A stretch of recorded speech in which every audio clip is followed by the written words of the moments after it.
Yang pertama, hendaknya seorang suami memperlakukan istri dengan baik. Jadi Allah Subhanahu wa taala menyebutkan wa'ashiruhunna bil ma'ruf. Perlakukanlah istrimu dengan cara yang baik.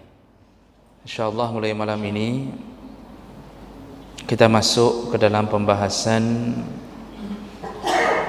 al-ashrah, adabul ashrah az-zawjiyah, yaitu kita belajar tentang adab dalam hubungan rumah tangga, atau adab dalam hubungan suami istri.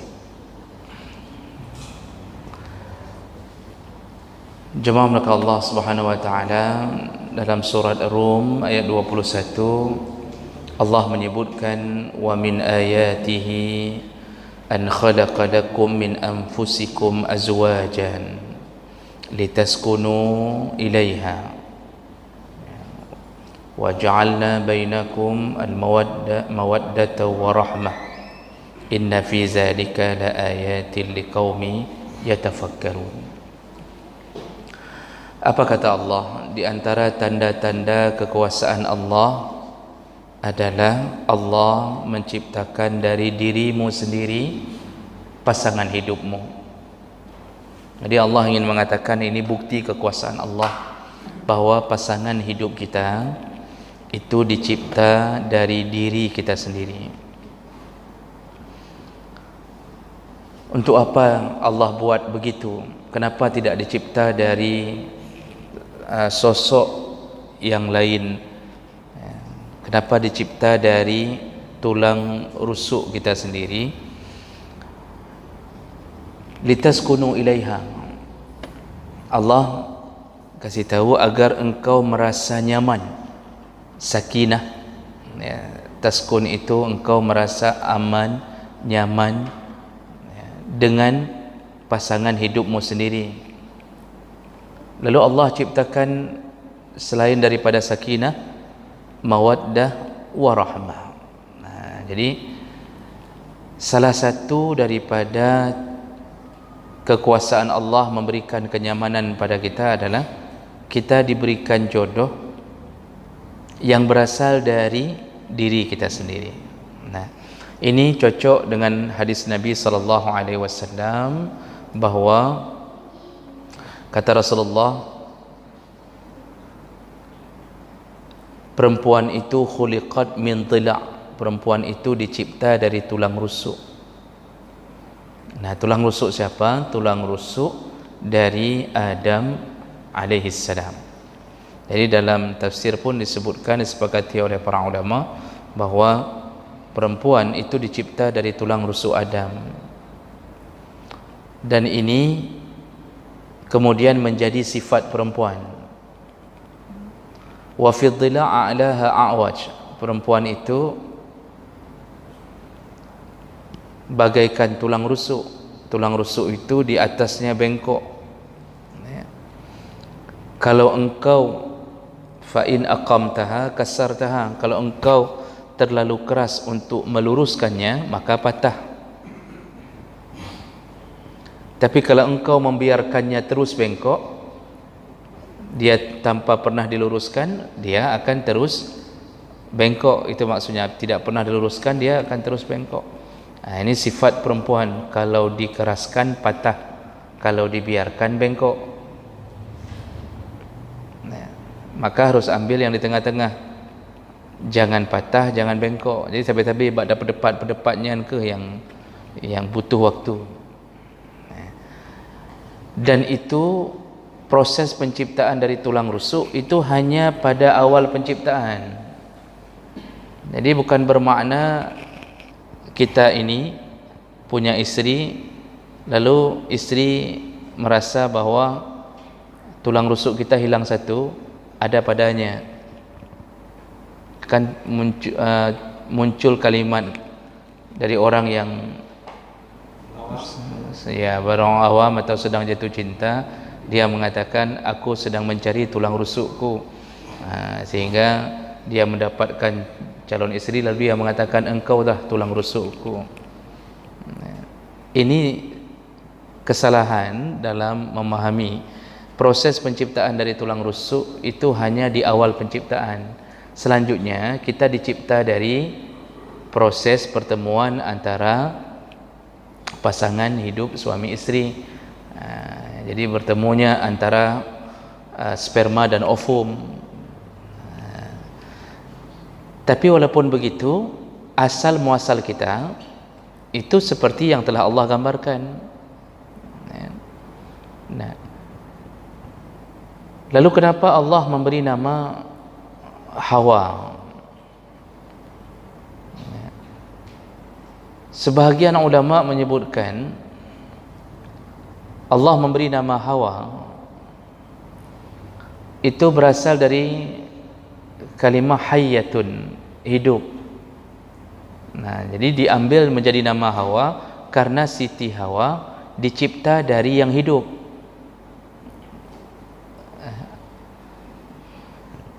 Kalau perempuan dicipta dari Adam, asal muasalnya. Jadi Adam ini hidup waktu dicipta, bukan benda yang mati, maka dinamakanlah Hawa. Maka sifat perempuan itu di satu sisi seperti tulang rusuk, di sisi yang lain sifatnya hidup. Kalau kita tidak seperti sifat perempuan, perempuan itu hidup, sifatnya, perasaannya hidup, bahkan terlalu sensitif kadang-kadang. Makanya perempuan itu punya rasa kasih sayang melebihi daripada laki-laki. Anaknya sudah sabu-sabu, dimasukin penjara, tetap dia mengunjungi, menyayangi, ya. Dia datang ke penjara. Kalau kita laki-laki sudah masuk penjara, kita pesan sama penjaga penjara, kapoh berjeruak ni, ya, berjeruak kapoh, berlagai jeruak. Tapi kalau ibu tetap jangan, itu anakku, jangan dipukul walaupun dia begini begitu. Anaknya melakukan kesalahan berulang-ulang, tetap dia menyayanginya. Artinya walaupun kadang-kadang sayang bukan pada tempatnya, tapi itu menggambarkan begitulah hidupnya perasaan seorang wanita. Jadi ini gambaran daripada kekuasaan Allah. Makanya Allah katakan di awal wa min ayatihi, itu bukti kekuasaan Allah. Maka ada hubung kait, kalau kita sudah berkeluarga itu ada hubung kait. Dan lihatlah Bapak Ibu maka Allah, kebiasaan kalau sudah hidup bersama antara suami istri dan punya perasaan kasih sayang, itu entah kenapa ada sedikit perubahan pada fisik. Jadi hampir semua pasangan suami istri ada sisi miripnya, ya, jadi hampir semua pasangan suami istri ada sisi kemiripan secara fisik. Jadi kalau kita lihat mirip suami ini mirip dengan istri ini. Saya baca beberapa artikel dari sisi psikologi juga disebutkan karena sudah hidup bersama sehingga mulai mencoba memahami gaya hidup yang ini mencoba memahami gaya hidup si istri. Akibatnya ada sebuah ikatan, bahkan bisa merubah dari gaya fisiknya sehingga terkesan mirip. Kalau sudah bersuami istri terkesannya mirip. Jadi ini adalah bukti kekuasaan Allah. Kalau itu bahagian daripada kasih sayang Allah kepada hamba dengan memberikan jodohnya, maka kita ketika sudah mempunyai istri dan istri sudah punya suami, diaturlah dalam agama agar paham tentang adab kepada pasangan hidup masing-masing. Baik, kita ini dalam kitab ini dibahas langsung antara suami istri, interaksinya secara tidak teratur. Tapi saya coba memilah-milah untuk supaya lebih teratur. Kita lihat dulu tentang adab dari seorang suami kepada istrinya. Yang pertama, hendaknya seorang suami memperlakukan istri dengan baik. Jadi Allah Subhanahu wa taala menyebutkan wa'ashiruhunna bil ma'ruf. Perlakukanlah istrimu dengan cara yang baik. Nah, memperlakukan istri dengan cara yang baik Ini langsung Allah yang perintah. Jadi Allah yang ciptakan hambanya, Allah yang kemudian perintahkan kepada hambanya, bermegak-gak dengan istrimu, berbaik-baiklah dengan istrimu. Di antara kebaikan yang bisa diperbuat kepada istri, dan ini bukan hal yang sia-sia, perlakuan baik kita kepada istri itu menimbulkan pahala. Dan kebaikan itu di antaranya yang paling utama adalah memberi nafkah. Apa saja nafkah yang menjadi bentuk kebaikan suami kepada istri, yaitu it'amur rajul zaujatahu mimma ya'kul. Hendaknya seorang suami berbaik-baik dengan istrinya dengan memberi nafkah makan sebagaimana dia memakan sesuatu. Jadi suami yang baik memberikan istrinya makan sebagaimana dia juga makan. Ini maksudnya yang pertama wajib nafkah pangan. Tetapi ukuran nafkah pangan adalah ukuran suami makan. Jadi kalau suami ingin makan enak, maka begitulah dia hendaknya memberi yang enak-enak kepada istri. Rasulullah sallallahu alaihi wasallam berkata, wa ta'amha iza at'amta, berilah makan kepada istrimu sebagaimana engkau makan. Nah, ini maksud daripada kiasan mencari nafkah. Sebahagian suami kadang-kadang sering makan enak di luar, tapi lupa kepada istri. Jadi kalau pesan duduk di warung, itu pesannya mie, Pak. Itu pakai udang, pakai kepiting.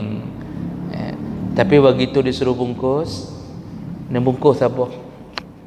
Tanya sama penjual mie, payah pakai apa mana? Oh, baik, biasa mentang. Yang biasa, Pak, yang 7 ribu dia bungkus. Tadi dia makan di situ berapa? 35.000 pakai kepiting. Tapi kalau bungkus untuk istrinya, dia tidak bawa pulang itu. Kecuali kalau istri mengatakan, baik pakai biang jangan pakai kepiting, jangan pakai ini, jangan pakai itu.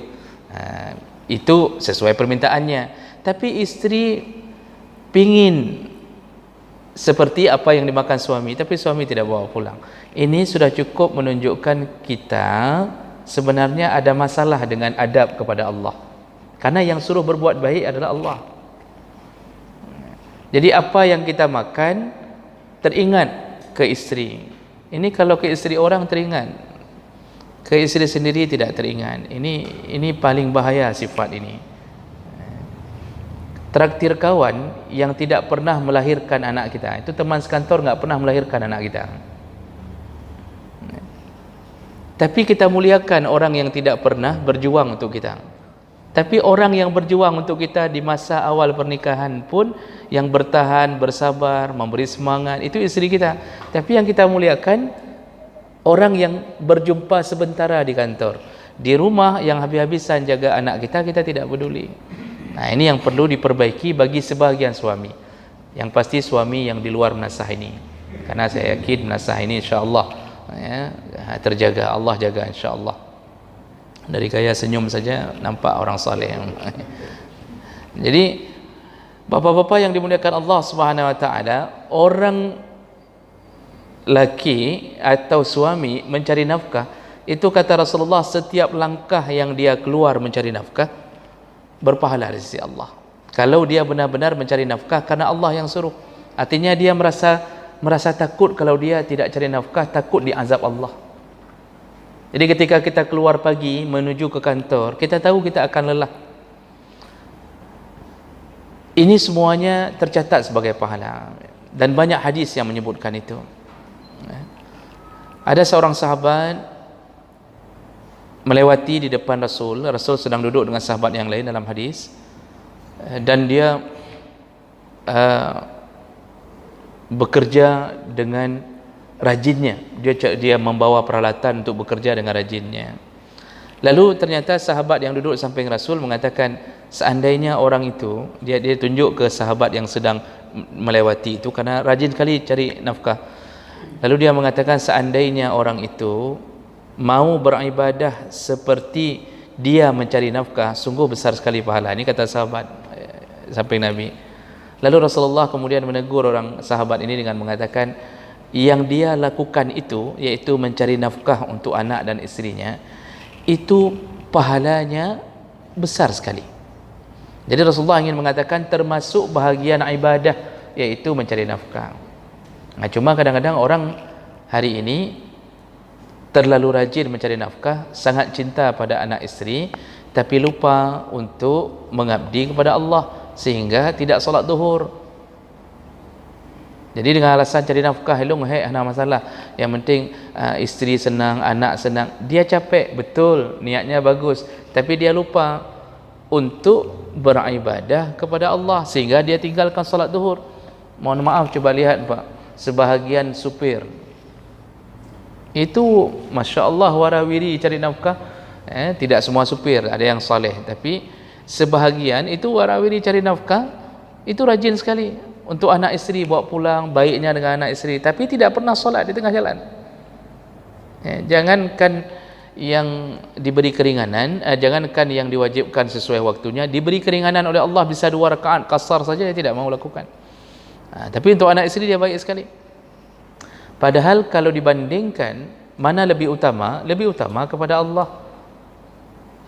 Sehingga Allah yang mengingatkan kita, wala tulhikum amwalukum wala auladukum an zikrillah, janganlah anak-anakmu, hartamu menjadi penyebab kelalaianmu untuk mengingat Allah.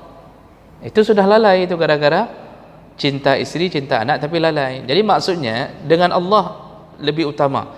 Allah yang suruh, salah satu cara mendekat ke Allah setelah mengingat Allah adalah memberi nafkah kepada anak istri.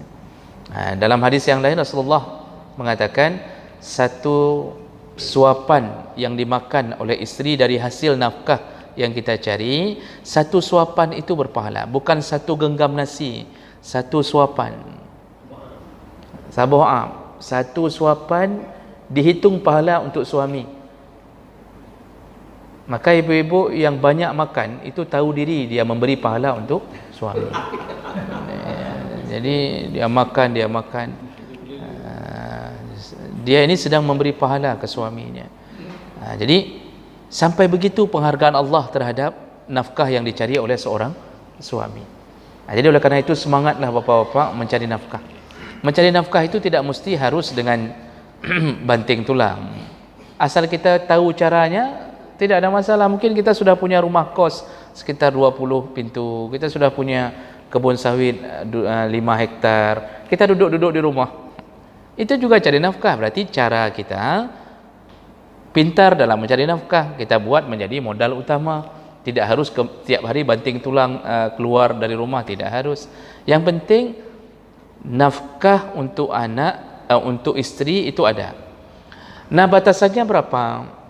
Batasannya sebagaimana dia diperlakukan oleh ayah dan ibunya ketika sebelum menikah, begitulah kita memperlakukannya.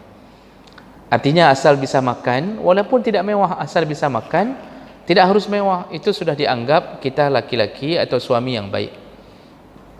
Oh, nanti pulang dari kantor bawa burger, bawa bakso, itu Masya Allah, itu sudah istimewa Pak. Itu asal lewat di depan gerobak burger, tapi yang 3.000, yang mahal-mahal dia nggak mau beli, tapi itu sudah baik daripada ada orang nggak pernah beli apa-apa.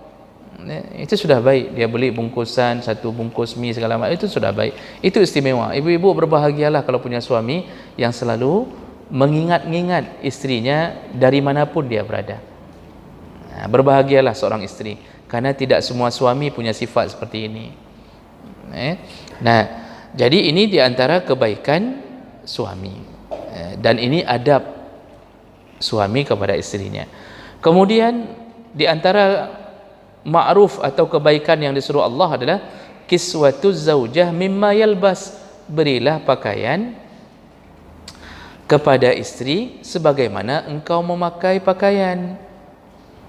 Ini sambungan hadis tadi. Rasulullah mengatakan, waqsuha izak tasaita, berilah pakaian kepada isterimu sebagaimana engkau memakai pakaian. Nah, ukuran pakaian yang disuruh beli adalah ukuran yang menutupi aurat. Tidak harus pakaian yang mewah, tapi yang menutupi aurat. Jadi apa yang kita pakai berarti menjadi penyebab kewajiban kita memberi pakaian pada isteri. Jadi isteri wajar kalau dia meminta sesuatu untuk menutup auratnya, itu kita yang beli, Pak.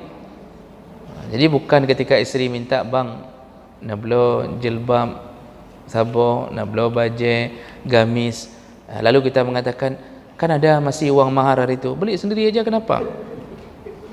Kita suruh beli dengan uang mahar, padahal mahar itu sudah menjadi hak milik sempurna bagi isteri.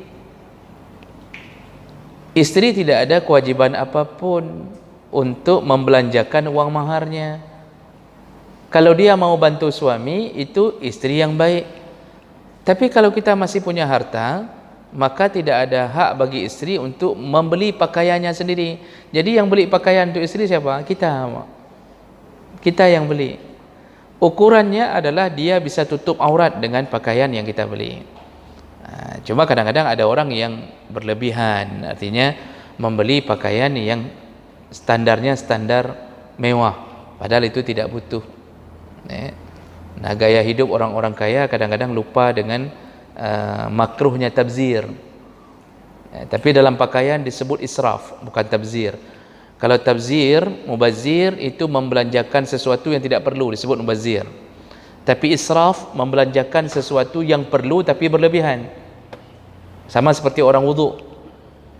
Orang wudu ketika menghidupkan air langsung dengan keran yang keras keluar air, padahal dia cuma perlu sedikit, tapi dia hidupkan luar biasa kerasnya, penuh full, itu israf. Artinya israf, dia butuh air itu, cuma berlebihan, itu israf. Makanya Allah mengatakan wala tusrifu innallaha la yuhibbul musrifin. Jangan engkau berlebih-lebihan pada yang engkau butuhkan, karena Allah tidak suka kepada orang-orang yang berlebih-lebihan pada kebutuhan. Kalau tabzir itu pada sesuatu yang tidak dibutuhkan, itu tabzir. Jadi enggak butuh tapi berlebihan pada barang-barang yang tidak dibutuhkan. Contoh, menjadi kolektor, mengkoleksi barang-barang yang tidak perlu. Jadi karena kita banyak uang, kita beli barang-barang yang hana perlu. Ada yang kumpulkan berbagai macam model mobil-mobil kecil, ada yang kumpulkan berbagai macam ragam Tupperware, ada yang beli pot bunga berlebihan sampai tidak tahu masuk pintu dari mana lagi. Itu tidak butuh untuk hidup, hanya sebagai penghias. Berlebihan itu tabzir. Tapi kalau israf perlu, maka pakaian itu israf, perlu, jilbab perlu, baju perlu, tapi menggunung dalam lemari itu israf. Jadi kita beli terus-terusan, asal lewat ke mall nggak bisa lihat, langsung beli, lewat beli. Tas itu beli berbagai macam model untuk isteri. Ada yang beli macam model merek, ada yang beli model G terbalik itu apa mereknya, huruf G terbaliknya, macam model itu melat-lat, itu tergantung-gantung di belakang pintu, macam model tas. Memang tas itu perlu sekali-sekali, itu berlebihan dan Allah tidak suka. Makanya Allah cabut keberkahan dari rumah-rumah yang berlebihan gaya hidup. Berlebihan. Selama perlu cukup kebutuhan saja. Tidak perlu jangan berlebihan. Nah, jadi pakaian untuk isteri beli yang dibutuhkan. Nah, ini para suami nanti waktu pulang, kalau ada yang bawa isterinya pasti bilang, nak dengar budak, nak dengar. Nya baik kalau kele macam-macam baca ka. Ubi si mentang kalau ke.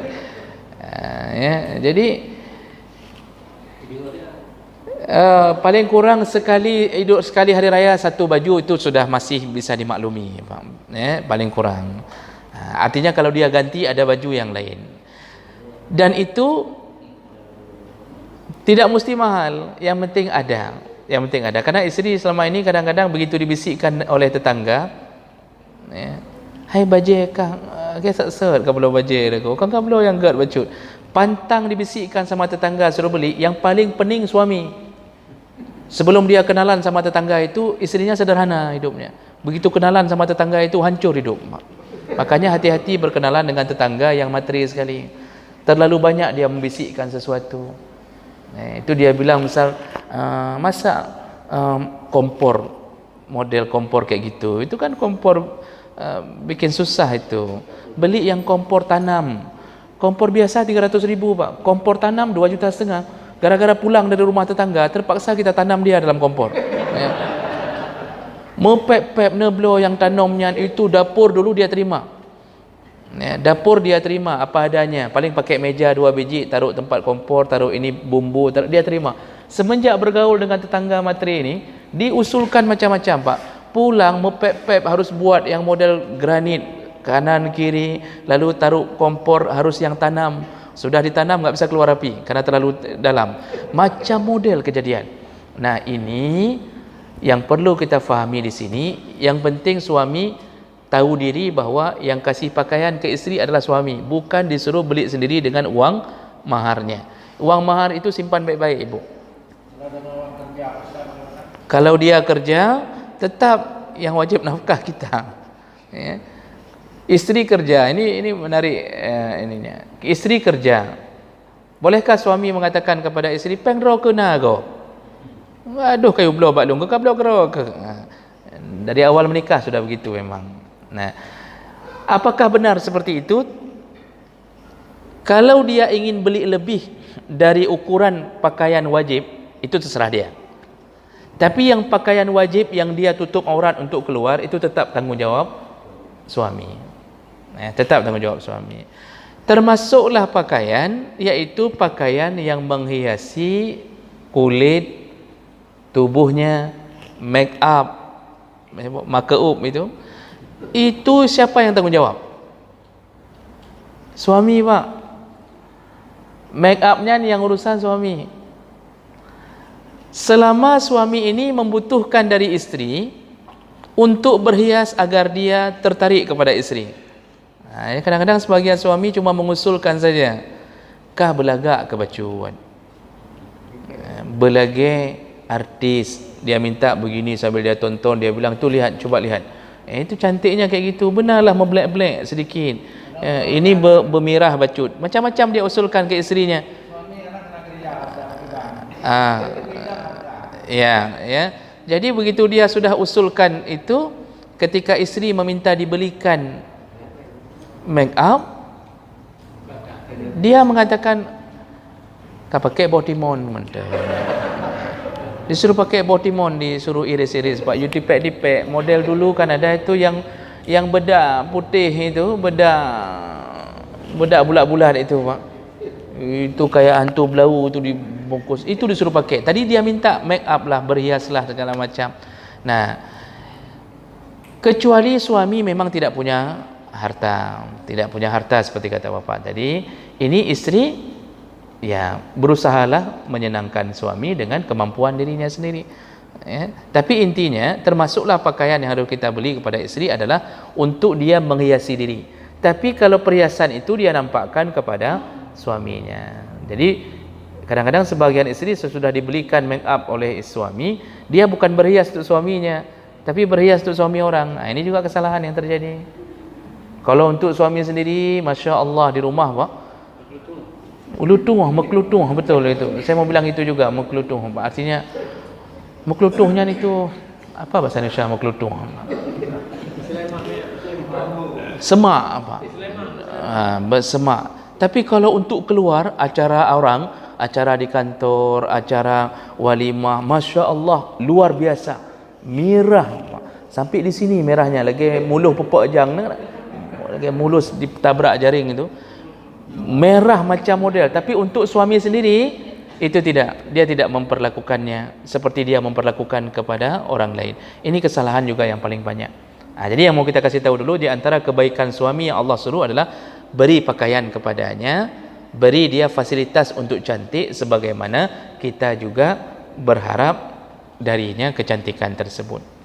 Nah, kemudian termasuklah berbuat baik kepada isteri adalah memberi tempat tinggal. Nah, tempat tinggal ini yang dimaksudlah tentunya rumah suami. Kalau sudah diberi tempat tinggal oleh suami, maka isteri tidak boleh menolak permintaan suami untuk tinggal bersama suami. Dalam catatan para ulama dalam ilmu fikih, termasuklah nusyud, termasuklah durhaka kepada suami apabila sudah diberikan rumah lalu diminta pindah, isteri tidak mau pindah bersama suami, termasuk durhaka. Ini begini Bapak Ibu maka Allah, kadang-kadang kita awal-awal pernikahan tinggal di rumah orang tua, baik orang tua kita atau orang tua isteri, rumah mertua. Yang namanya tinggal bersama orang tua, tidak sempurna kita menjadi sepasang suami istri.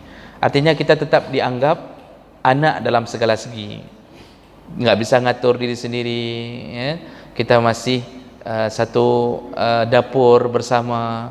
Kadang-kadang mau masak ingin membahagiakan suami, suami ingin bahagiakan istri. Kadang-kadang nggak bisa membeli sesuatu yang sifatnya istimewa sedikit, atau apa sajalah, tetap susah. Ada sisi-sisi yang memang tidak bisa jadi rumah tangga seutuhnya kalau tinggal bersama orang tua.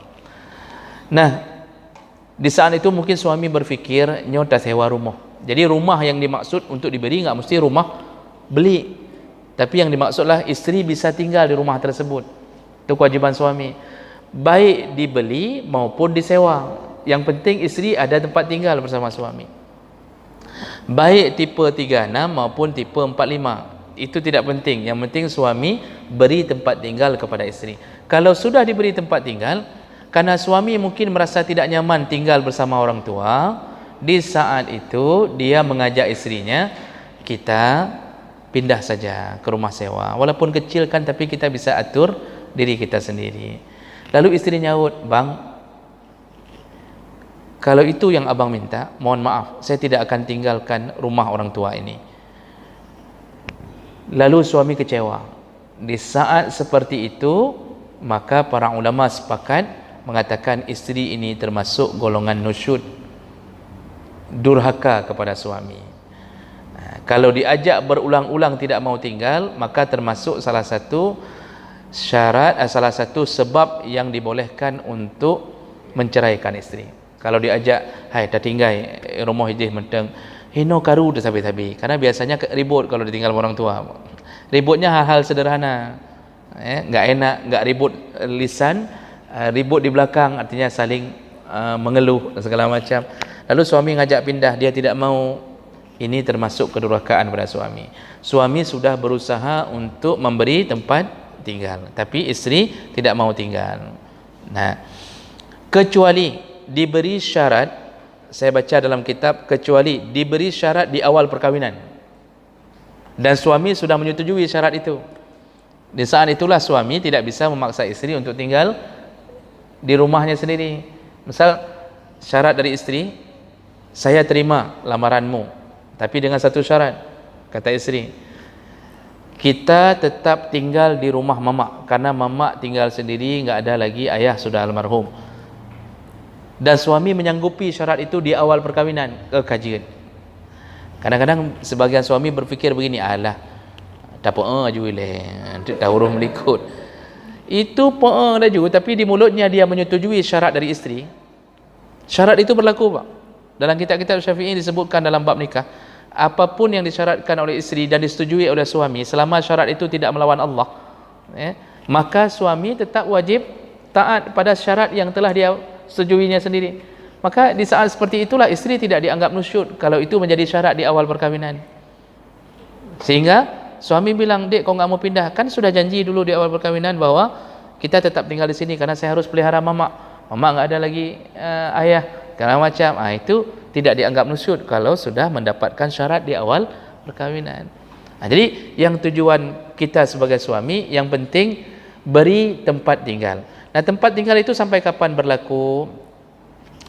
sampai kita masih bersamanya. Karena nanti kalau terjadi perceraian, itu bisa nafkah-nafkah ini langsung tercabut, batasannya sampai masa iddah, sampai masa iddah. Itu bisa tercabut nafkah dari suami kepada istrinya. Baik, berikutnya sedikit lagi. Kemudian adamu takbih al-wajah. Di antara adab suami kepada isteri adalah jangan menjelek-jelekkan atau menghina wajah istrinya. Nah, ini adab suami, jangan menghina fisik istrinya, terutama wajah istrinya. Karena perempuan itu simbolnya ada pada wajah. Kita laki-laki tertarik pada seorang perempuan itu biasanya diawali pada pandangan ke wajah. Masalah selain wajah itu biasanya nomor sekian. Wajah biasanya yang jadi utama. Dan wajah itu, Pak, disuruh lihat oleh Nabi. Makanya ada sahabat datang ke Nabi, mengatakan, ya Rasulullah, aku ingin menikah. Lalu Rasulullah bertanya, anadarta ilaiha, kamu sudah lihat? Sudah lihat perempuan yang engkau akan nikahi? Kata dia, belum ya Rasulullah. Kata Rasulullah, pergi ke rumahnya, pergilah lihat. Setelah lihat, barulah engkau pastikan. Jadi makanya perempuan ketika dilamar, itu tidak boleh menutup wajahnya. Dia dibolehkan membuka wajahnya agar dilihat sempurna oleh orang yang akan melamarnya. Maka ini termasuk bahagian yang diboleh lihat. Yang dibolehkan dilihat waktu dilamar adalah wajah dan tangan. Wajah dan tangan. Kenapa wajah? Karena di wajah tergambar hati. Di wajah itu tergambar kebaikan hati. Kalau kata orang sekarang, aura, alepa aura home. Pokoknya aura, kata orang. Di wajah itu ada aura hati. Hati orang baik tergambar di wajahnya. Pak, kalau kita marah, wajah berubah. Padahal yang marah hati, tapi yang ternampak di wajah. Kalau orang hati sudah panas, itu kan seharusnya di sini merah-merah, Pak. Tapi tidak, naiknya ke sini mirah-mirah, ini menyoka bengai. Muka jua mirah. Kenapa bisa begitu? Wajah gambaran hati. Orang yang ahli salat, hatinya tenang, tergambar di wajahnya, senyumannya. Tapi orang yang tidak pernah salat, orang yang hatinya busuk, penuh dengan kedengkian, juga tergambar dari wajahnya. Dan wajah itu terbaca dengan gaya dia pada saat bermuamalah. Jadi bagi perempuan, wajah ini adalah kumpulan segala-gala. Maka dilarang bagi suami menyakiti istrinya dengan cara menghina, meremehkan. Anehnya setelah dia nikahi dia remehkan, padahal dulu dia kejar-kejar, kemudian dia remehkan. Ini aneh. Padahal sebaliknya, yang seharusnya sebaliknya yang lebih utama. Setelah menikah, bahkan boleh bagi seorang suami untuk berbohong demi kebahagiaan hati istrinya. Karena ada 3 tempat boleh bohong.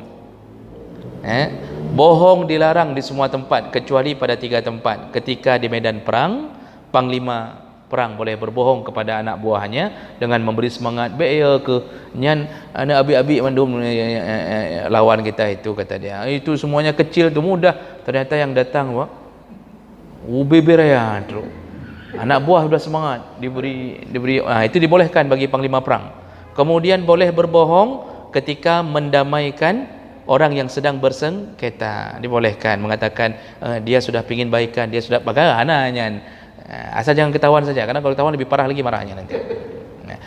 Dan yang ketiga, dibolehkan berbohong bagi pasangan suami istri. Tujuan berbohong adalah membahagiakan istri, dan istri semakin dibohongi makin suka, Pak. Ben berkeper. Istri tahu itu bohong tapi suka. Contoh, istri tanya, "Bang, elong nak lagak deh." Ditanya sama suami, "Bang, saya ada cantik." Kata suami, "Masya Allah, engkau bagaikan rembulan," kata suaminya. "Tidak ada yang lebih cantik di dunia ini kecuali engkau." Isteri bilang, abang bohong. Ya bohong. Kalau kita bilang ya bohong, itu sakit hati. Tapi kalau kita bilang tidak, mana ada bohong, isteri tahu pasti bohong, kata dia. Makin kita bohongi, bang bilang lagi lah yang bohong tadi. Pasti. Makanya Pak, suami saleh itu membahagiakan isteri kadang-kadang dengan gombal-gombal begitu. Tapi lebih lega. Itu Pak, berbunga-bunga hati isteri. Walaupun dia tahu Irona cik tukang semenget dari Roger, tapi dia senang, besok dia minta lagi untuk semenget itu. Memang begitu sifat isteri. Maka bahagiakanlah dengan cara memberi penghargaan, ya, memberi penghargaan. Ya, walaupun penuh dengan jerawat, kita bilang itu bukan jerawat, itu keindahan dunia nempel di wajahmu, katanya. Itu masya Allah senangnya Pak, dia tumbuhkan lagi jerawat, penuh lagi besoknya, senangnya dia. Jadi yang tidak boleh apa? Ikah buruk tak muka ke? Ya. Sawat maistri paham buruk mah. Yang laki urung buruk, macam dia bilang. Macam-macam yang kita katakan itu menyakiti perasaan isteri itu tidak dibolehkan dalam agama. Terutama dalam urusan menjelek-jelekkan wajahnya. Yang terakhir untuk malam ini, adamu darbil wajhi. Tidak dibolehkan juga selain daripada menghina wajah, juga tidak dibolehkan memukul wajah. Jadi nggak boleh kalau marah isteri boleh dipukul, boleh dipukul kalau marah, tapi tidak boleh pukul wajah. Kenapa? Karena wajah dibawa-bawa. Maka kalau mau mukul isteri, mukul di tempat yang sifatnya tidak terbawa, di betis. Kapan boleh dipukul? Kalau isteri sudah bermaksiat. Jadi bukan sembarang isteri boleh dipukul. Makanya Fatimah begitu datang ke rumah salah seorang isteri sahabat, itu kan dia lihat ada tongkat rotan terpasang di dinding. Tanya sama Fatimah kepada isteri sahabat, untuk apa itu? Kata dia, apabila aku melakukan kesalahan, aku menyuruh suamiku untuk memukulku. Begitu isteri yang salihah. Maka ibu-ibu sediakan rotan di rumah, ya, supaya bisa dihambur oleh suami kalau melakukan kesalahan. Baik, apa enggak salah jam azan? Sekarang jam berapa? Ini pukul 8. Betul ya? Masya-Allah, saya pikir jam 8 lewat 5. Baik, mungkin kita lewat 2 atau 3 minit. Ada pertanyaan Bapak Ibu sebelum kita tutup untuk malam ini? Tidak ada? Baik, mungkin karena kita sama-sama memaklumi kakak apa boleh buat. Mungkin saya pikir tadi jam 8 lewat 6 masih azan sekarang. Rupanya sudah lebih cepat. InsyaAllah kita sambung di pertemuan yang akan datang. Jadi selama dalam minggu-minggu ke depan kita bicarakan tentang hubungan di dalam rumah tangga. Mohon Bapak Ibu kalau bisa hadirkan istri lebih banyak. Maksudnya satu orang satu istri, jangan hadirkan istri lebih banyak. Put hadirkan kenyataan maksudnya. Tolong dibawa istrinya jadi agar bisa berbagi kepada istri, ya. Baik, demikian semoga yang hadir Allah telah catatkan pahala dan semoga Allah mengumpulkan kita kembali di dalam surganya. Amin ya rabbal alamin. Subhanakallahumma bihamdik asyhadu an la ilaha illa anta astaghfiruka wa atubu ilaik. Wassalamu alaikum warahmatullahi wabarakatuh.